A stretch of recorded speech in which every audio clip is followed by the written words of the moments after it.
Hi guys, we are on to the next animal in chapter 16. Still considered fairly simple animals, but definitely getting way more complex. So this lesson is about the mollusks. Mollusks typically are animals that have shells, although there will be some exceptions, of course, because our classification system isn't perfect. But we will be talking about the three main groups: the bivalves, the gastropods, and the cephalopods. The general characteristics of bivalves, and you guys all know what these animals are, they are just animals that have two shells. And they are things like oysters, clams, mussels, scallops. They are animals that are very, very simple. They internally, or inside their shells, I guess you should say, have everything that they need to survive. They have a mantle that is kind of a little like a membrane that surrounds all of their organs.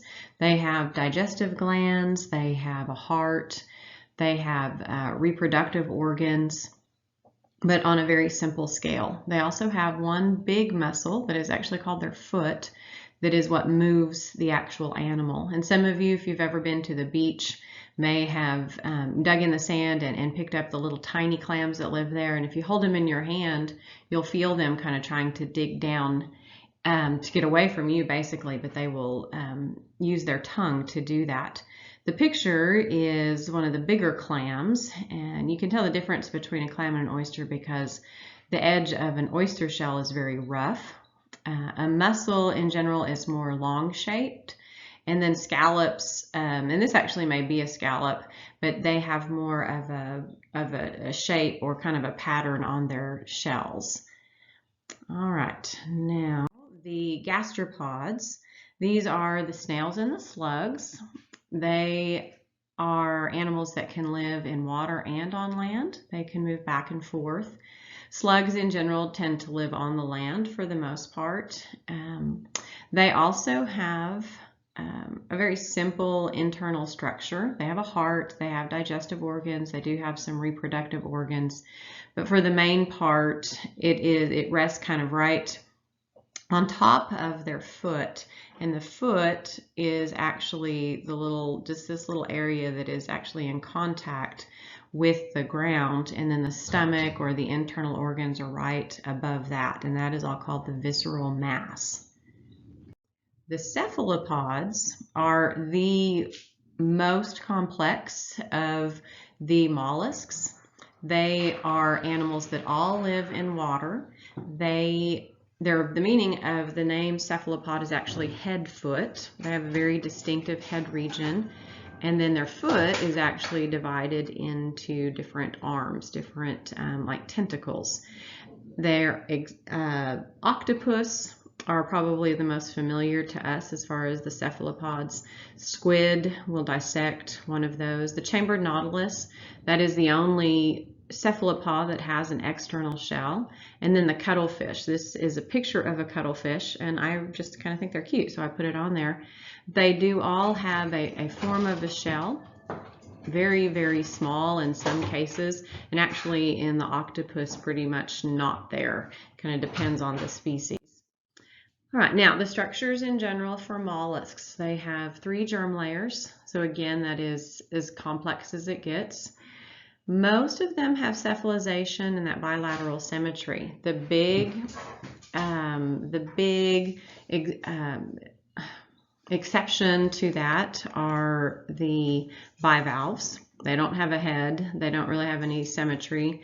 They're kind of radial symmetrical, I guess, but they don't have that. But they still, with the whole animal thing, they are still multicellular and they're still made of eukaryotic cells. And so that's the big marker as far as being animals. All of the mollusks also have siphons, which are little tubes, and on this picture it is this little kind of a little tube right there that moves water in and out, and they usually have 2 siphons, and it moves water, actually they all have 2 siphons that move water in and out, and it helps to circulate the water for the animals that are filter feeders. And then for some, like this octopus, it helps to move the animal forward. Some cephalopods also will shoot ink out through their siphons. It helps to distract predators. It can make the octopus look bigger than it really is and maybe scare the predator, or it can confuse the predator. And in some cases, if the cephalopods, the octopus in particular, can't necessarily get away, they can camouflage themselves. There are several really good videos on YouTube that I want to encourage you to look up, and it just, type in something like octopus camouflage, and it is amazing how well they can blend in. All of the mollusks are fairly shy. They are not aggressive animals. They would rather hide than fight, and so the whole camouflage thing comes in very handy. Now, the systems. The nervous system can be very simple, as in the bivalves and the gastropods, and they basically just have some ganglia, which are just a nerve basically, or they can have a fairly large cluster of those ganglia, and that is very, very similar to a brain, to your brain. And that you will see in the cephalopods. The octopus in particular has a brain that is very, very well developed and almost like a vertebrate brain or like a mammal brain. Their circulatory system can be closed, and this is where they have a heart and vessels that go out throughout the body like yours. You see this in the cephalopods. Or it can be an open circulatory system. And this is where the organs are basically just kind of bathed in the blood. And as the blood kind of drains down to one area in the animal's body before it gets pumped back up or out. And you see this in the bivalves and the gastropods. It's kind of like the heart acts like a sponge, and it soaks in all the blood, and then it squeezes once and pushes it all back out and soaks it up again. So it's a repetitive pumping. Then the respiratory system, so how they get oxygen. They have gills if they are mollusks that live in water. And if they are mollusks that can move in and out of water, they basically have some way to store the water around the gills. So they carry their water with them and use it to keep the gills moisturized and wet and exposed to the oxygen that is in that water. Their digestive system is not super complex, and I actually have more listed on here about how they eat than what their system is actually like, because they are pretty simple. But the bivalves, the clams and the oysters, those are filter feeders. So whatever is in the water is what they will filter out. The gastropods and some of the cephalopods have an organ or a structure called a radula. And this radula kind of looks like a tongue, and it has teeth on it, or little kind of sharp points, and they use that to scrape the food into their mouth. So if they are a snail trying to like scrape the algae off of a rock or something like that, that rough tongue comes in really handy. So other cephalopods, the squid, the octopus, the cuttlefish, they are predators, and they use their arms to pull the prey into their mouth. And they have a mouth that is, they don't have teeth, but most of them will have they call it a beak. And when we dissect our squid, I'll show it to you. It looks very much like a bird's beak, has kind of a curved hook on it, and they basically kind of shred up their prey into smaller little pieces before they put it into their mouth. They are very strong hunters. They're strong animals, but like I said before, they're pretty timid, so they are not constantly on the hunt. They just kind of eat as they need to, and other than that, they're pretty much on their own. Reproduction. Most mollusks will reproduce sexually. The simpler animals, the slugs and the snails, all those guys, the bivalves, they will normally lay their eggs, and then those eggs will be fertilized by the sperm from another animal. Most mollusks are hermaphroditic. They aren't all, but I think the majority are. The more complex animals, like the octopus and the squid, the cuttlefish, they use internal fertilization. So the sperm enters the body of the female, and that's where fertilization takes place, and then the animal will lay eggs. The eggs that are produced release a larva for most mollusks, and that larva is super tiny. It is part of the plankton in the sea, and that is again part of the bottom of the food chain. As they grow, though, they change body shape and body structure, and they mature into adults. This process is called metamorphosis, because it's a very big change from what they started as.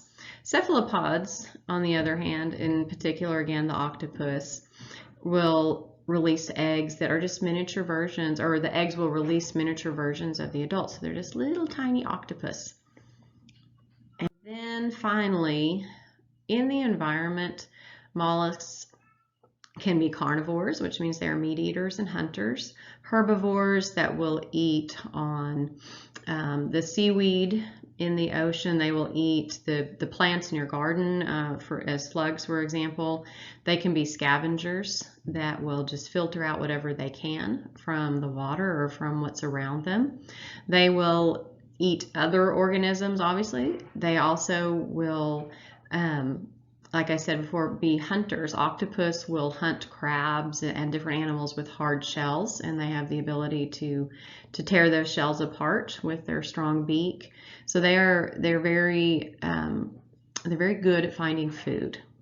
They also, depending on the size, tend to live more in the coral reef areas. That's for shelter. Also, and you have a wide variety, of course, but they, like I said, tend to kind of keep to themselves, but they do like the shelter. There are much larger squid that live deep in the deep ocean that we don't normally see until they die and wash up on shore somewhere. The same goes with some octopus and some of the giant clams, but for the most part, they tend to live closer to shore within the coral reefs. Some people also really love mollusks, the clams and the oysters. People enjoy escargot, which is snails, of course. And so they can be a good food source. There are clam beds and oyster beds that people farm and harvest those. And then finally, they have been studied for medical reasons. Lots of these animals have the ability to regenerate their lost body parts. That would be useful for someone who needs some kind of organ transplant, if we could figure out how to regrow that, or even, it would be ideal, of course, to regrow limbs for people. And we're far from that, but the mollusks can give us kind of something to work towards. Okay, so that's the next part of chapter 16. Thanks. I hope you guys are having a good day.